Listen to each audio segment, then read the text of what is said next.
What is up, you guys? The AK-47's here, and I am back at Central Texas Powersports again, and finally I am getting to ride the Yamaha XSR 900. The first time that I rode this bike, Robert,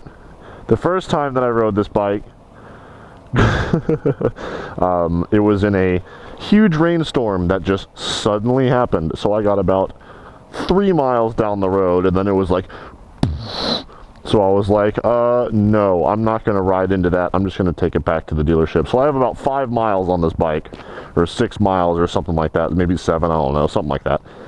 And, yeah, so I've had a little taste of it, but I haven't done anything crazy. I literally just went down, you know, my normal test drive route. I just went down the highway right here, got off at the first exit, and then it was raining, and I was like, oh, turn around and came back to the dealership. So it'll still be new for me, and also that was about 2 weeks ago or so. So anyway, we got the 2016 XSR 900 from Yamaha, and this is the like brushed steel aluminum looking scheme with the maroon, looks like kind of suede-ish seat. So this will be real fun from my little teaser that I've had, so let's get to it. Alrighty. I've warmed it up just a little bit, not too much, just so I didn't have to wait so long whenever I started it up, because it's kind of hot outside. But over here on your left handlebar, you have your flash to pass button. You can see the high beam light coming on there. You have your high beam, low beam. You have your traction control settings. So you have 1, 2, and then I think if you hold it up, it goes to off, and then, you know, so you have those for that. Then you have your turn signals over here. You can see the turn signals working up there. All right, and then you got your horn, you got your mirror. Over here you have your integrated start and kill switch, this big red thing. It just slides down, slides up. Then you got your mode switch over here to switch between standard, A mode, and B mode. I'm gonna leave it in standard for right now. And then you got your hazard lights. Other than that, the other 2 buttons are up here for you to like switch through your air temperature, your time, your odometer. So there's 7 miles on this thing from my first ride. Then you get your bike temperature, stuff like that. So we're gonna go with odometer, and then you can go to your clock and all that kind of good stuff. It just goes back through it the other way, I believe.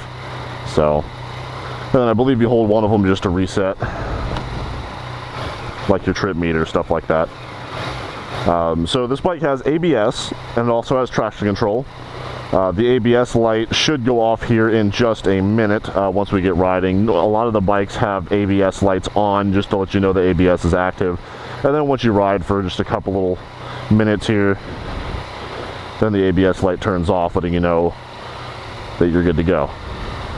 That thing's sweet. That's like the Murica edition. We're actually going to go look at that really quick. You guys get a sneak peek. You get a sneak peek. So let that warm up a little bit more. That thing looks cool. Got the Texas flag on it. Got the Texas right here. And you got the American Punisher skull right there. That thing is cool looking, man. Slingshots are so cool. I love them. Alright, let's get to the review, guys. Alrighty.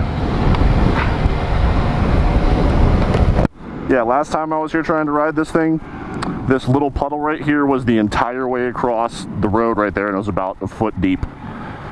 So, not really optimal riding conditions. Oh yeah. Yep, there goes the ABS light off there for you. So now you know that the bike has ABS once you start it up and you know it's active, and then once you start going, it turns off until ABS has to activate, which hopefully is never. You don't really want ABS to activate. It's just an emergency kind of thing. It is very smooth, and I know smooth is a very overused term, but that is the #1 way that I can describe the feeling of this motorcycle. Like, everything on it feels very fluid. Like, when you accelerate, it's just buttery smooth. There is no like growl, there is no vibrations, there is nothing. It is just a smooth feeling of the bike pulling you down the road. And the shifting is crisp and just shifts through gears very nicely. The clutch feels, it has the feeling of a hydraulic clutch. It is very easy to pull, even though it is a cable clutch. It is very easy to pull, but still offers a tremendous amount of resistance. So it, like, not tremendous, but it offers the perfect amount of resistance that you would want in a clutch lever to give you a really good feel for the clutch engagement and stuff like that. It is very smooth, and I know smooth is a very overused term, but that is the #1 way that I can describe the feeling of this motorcycle. Like, everything on it feels very fluid. Like, when you accelerate, it's just buttery smooth. There is no like growl, there is no vibrations, there is nothing. It is just a smooth feeling of the bike pulling you down the road. And the shifting is crisp and just shifts through gears very nicely. The clutch feels, it has the feeling of a hydraulic clutch. It is very easy to pull, even though it is a cable clutch. It is very easy to pull, but still offers a tremendous amount of resistance. So it, like, not tremendous, but it offers the perfect amount of resistance that you would want in a clutch lever to give you a really good feel for the clutch engagement and stuff like that. And I'll let you guys see what I mean when I say this is a really fun bike to ride in the little time that I've been able to ride it. Because when we get on the highway here, it's going to be fun. And if you recall my FZ09 video, then you will know what to expect here when we get on the highway and do something like this.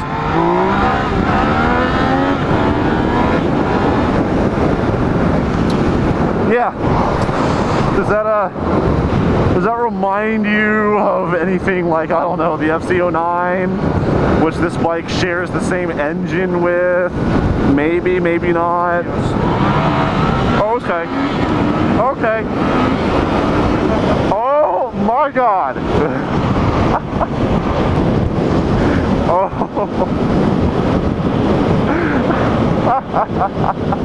This bike is the FZ09 engine,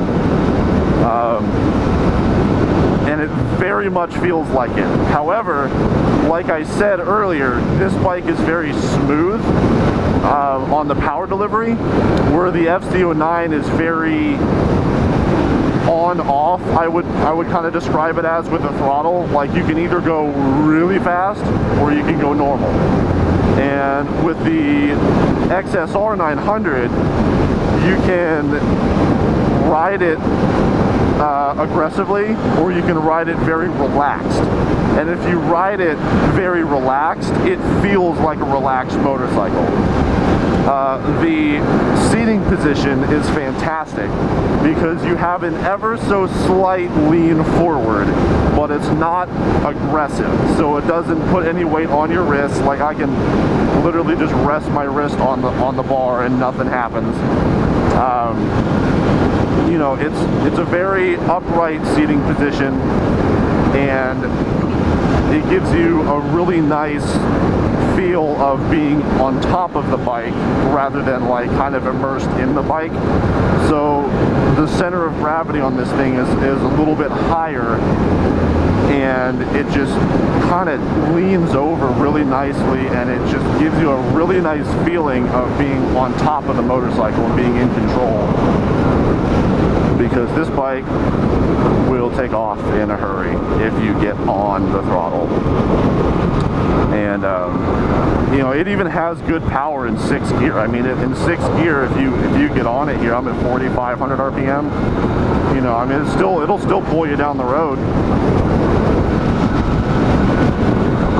But this bike is one of the bikes, you know, even since the first time I rode it, that I've been wanting to ride very badly, because I've been looking for a bike other than the FZ09 that gave me the feeling that the FZ09 gave me.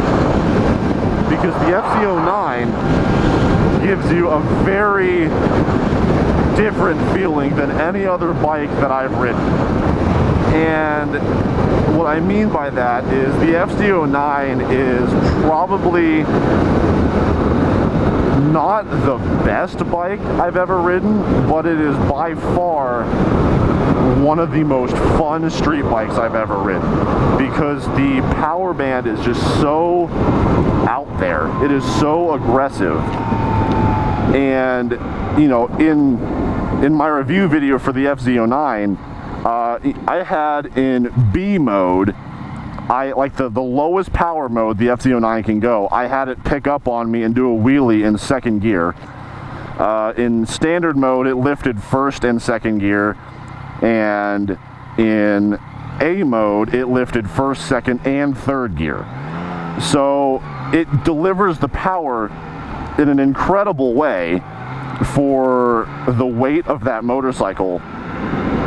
And just oh my goodness, the way this thing pulls you down the road, it's like you're activating hyperdrive. Like it's incredible how Yamaha designs this engine so well that when you get on it like this,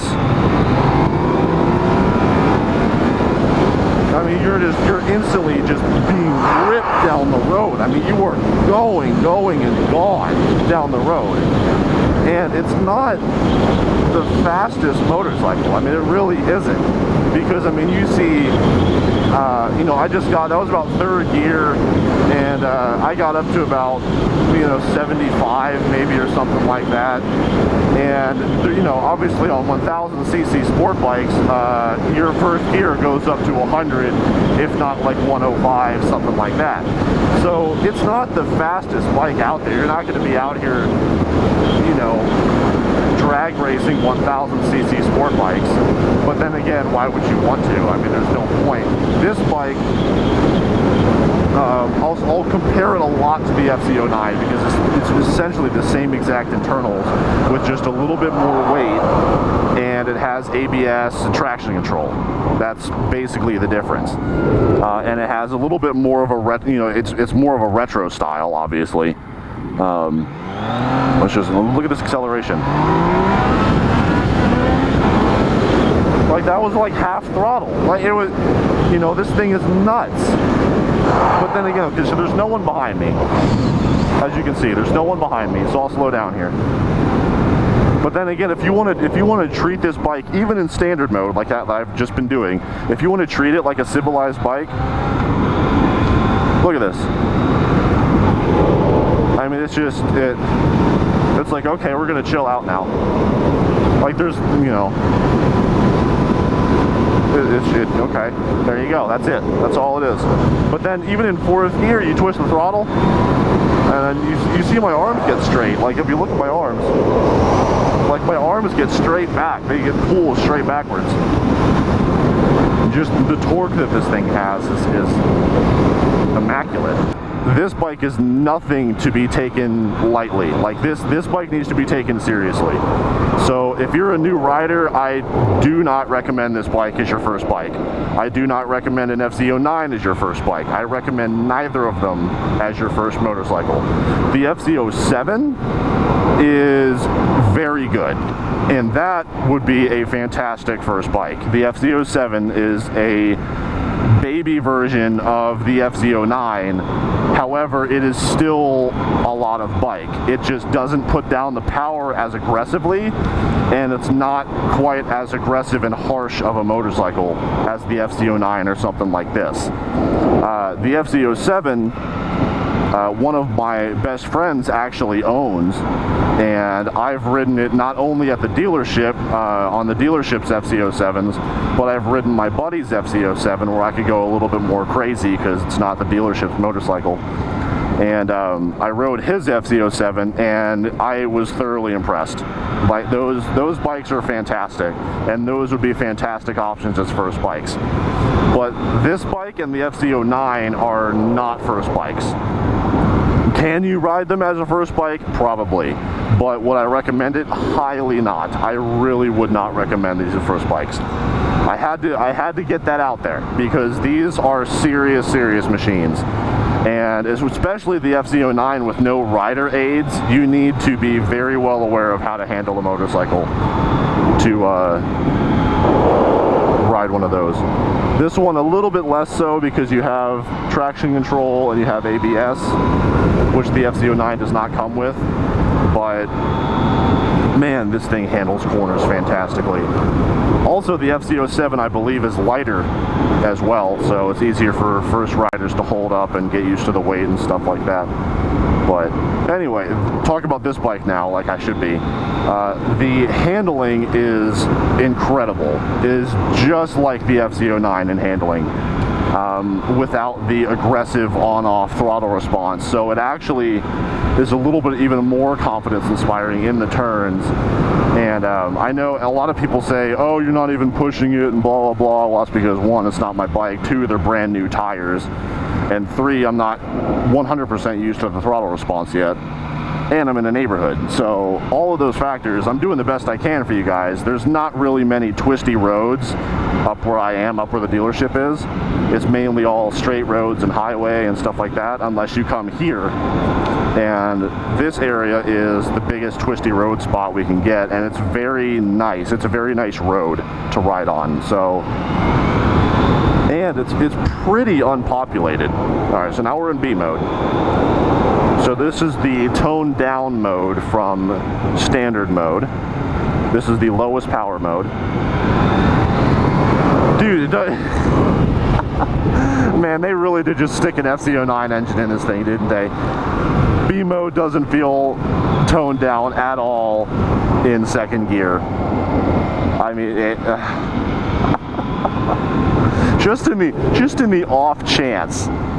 I know this isn't the case, but just in the off chance that I actually have to stop in order for this to take place, I'm gonna stop. Just in case. All right, let's go. All right, so in first gear, you can feel it a little bit more. I wasn't in first gear the first time I was in second gear. Let's see if second gear changed now that I stopped. Nope. Oh my goodness. Okay, so B mode, let me explain to you what B mode is. B mode is the mode that you click into when you say, hey, I want to go really fast, but I don't want the front wheel to come up. That's what B mode is. The little bit of extra weight on the XSR keeps that front wheel planted in B mode, and it delays the throttle response to the throttle input just a little bit. Not a lot though, look at that.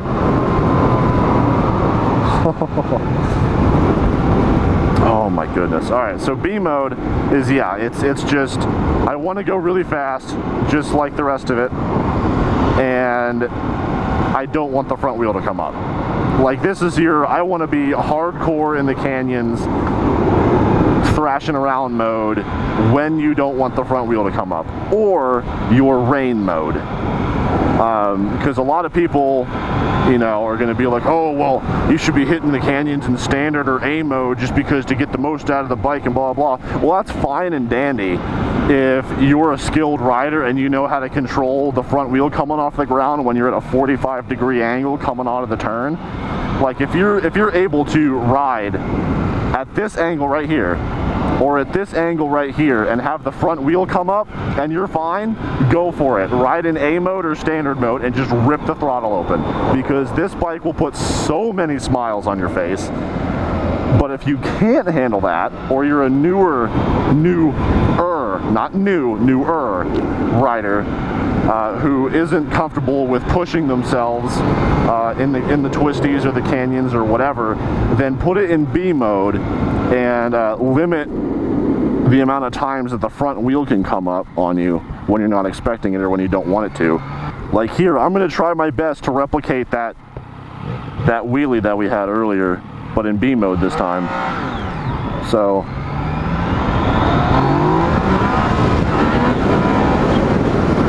it's still wheelies in B mode. Right, this is B mode. That's B mode. Okay.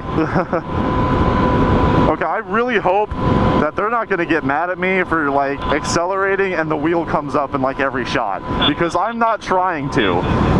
The throttle response seems to be a little subdued at the initial launch in first gear, like under like 4,000 RPMs or so. It's very, very tame.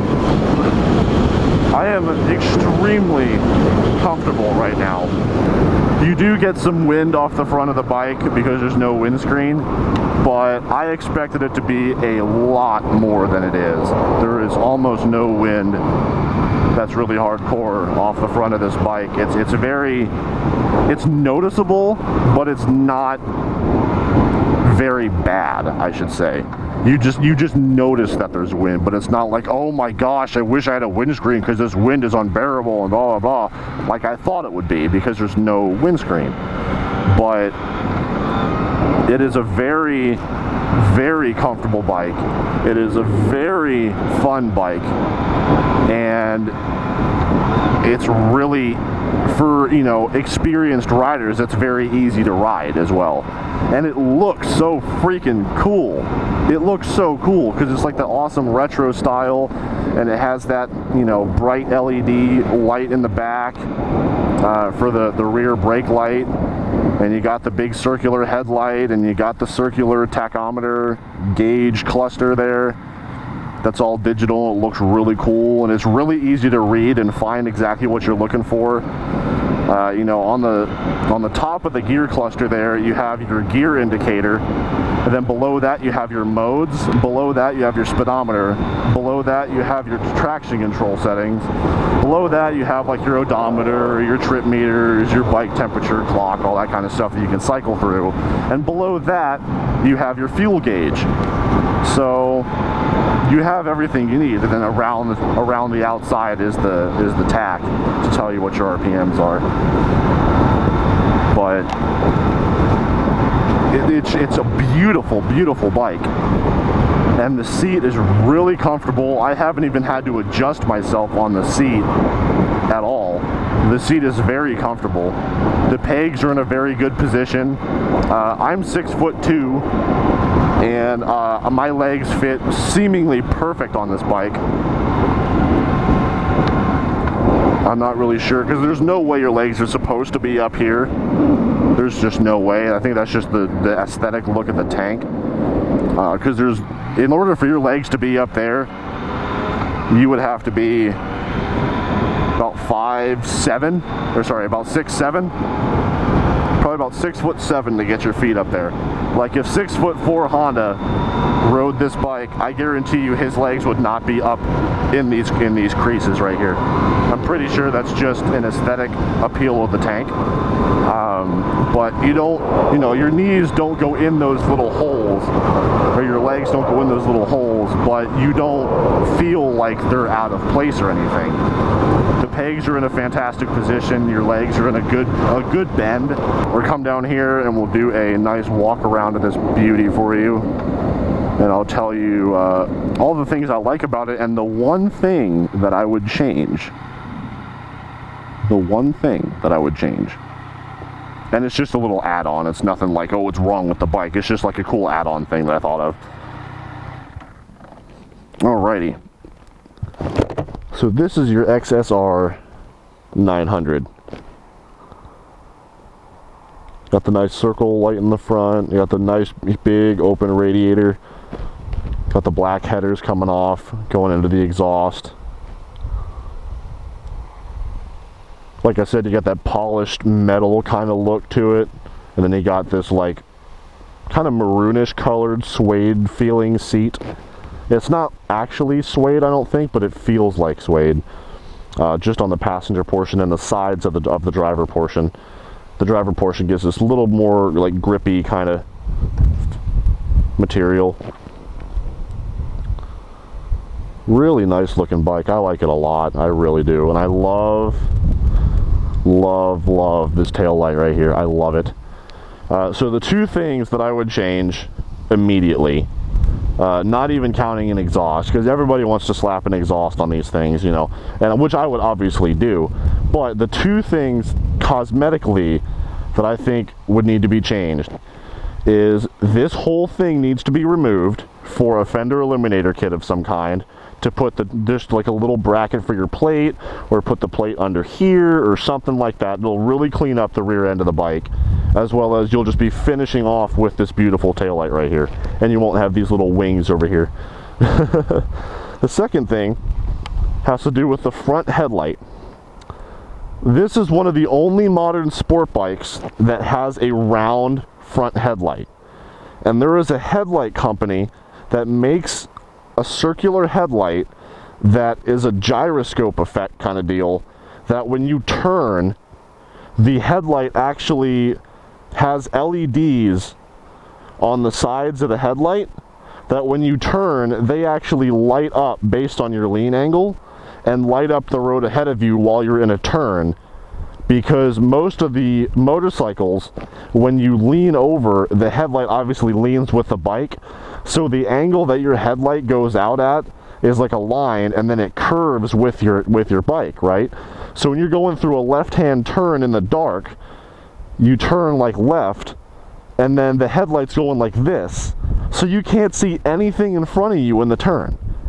But with this housing, you could get one of those round headlights that when you turn, it illuminates the sides of the headlights, illuminating the road ahead of you in whatever direction you're turning. And if you guys have no idea what I'm talking about, I'll have a little clip inserted this entire time on the screen of what I'm talking about, as well as if I can find a link to them, I'll put the link to the headlights in the description below. But that would be a really cool add-on to this bike. Plus, the headlights look really cool that they sell like that, so it would just add a little bit of coolness to the front of the bike as well. Other than that, I would take the mirrors off, change out the exhaust, and that's really about it, I think. So turn this on again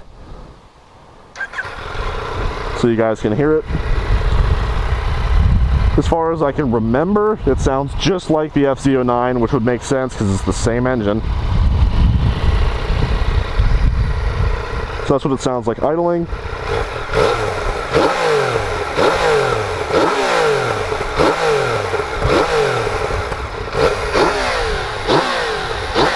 That's about 6,500 RPM. This bike actually revs up very quickly as well, which is another nice thing about it. It revs very quickly. Anyway guys, now that you guys have seen and experienced through the magic of video the Yamaha XSR 900, you guys should have a pretty good understanding of what this bike feels like, what this bike, you know, is supposed to do, what it does very well, which is, you know, everything. That's a little biased hint in there. It does everything well. This bike is fantastic. The only thing I have to say left about it that I've already said before is this is not a beginner motorcycle. It is just not. I'm sorry. Even in the most toned down B mode power settings, it is not a beginner motorcycle. So I can't recommend it to beginners. However, if you have owned a bike before and you are confident that you can handle this kind of power, this kind of torque, and the power band, and, you know, accidental wheelies every now and then by all means, you know, definitely look at this bike. But that's all for me, guys. I'm gonna head back to the dealership now. But if you guys are interested in this motorcycle, head on down to Central Texas Powersports or call up to Central Texas Powersports. Ask for me or anybody else there and mention my name, and then tell them that, you know, you watched my video on the XSR or whatever, and they'll get you squared away as much as they can do. You know, maybe you can set up a test ride or something like that, or come in and check it out and sit on it and do all that kind of cool stuff. Because this bike really is one of those bikes you kind of have to sit on and see in person in order to really appreciate it. And once you do that, it's well worth it if you can get yourself a test ride on it or take it home even. Because I can guarantee you, even if you don't test ride this bike, you will not be upset with your purchase. You just won't be upset with your purchase. It's fantastic. So I'm gonna head back to the dealership now, guys. I know this has been a little bit longer of a review, but there was a lot of stuff I wanted to say about this bike. So hopefully you guys have stuck with me through it, and I will talk to you guys later. Adios, people.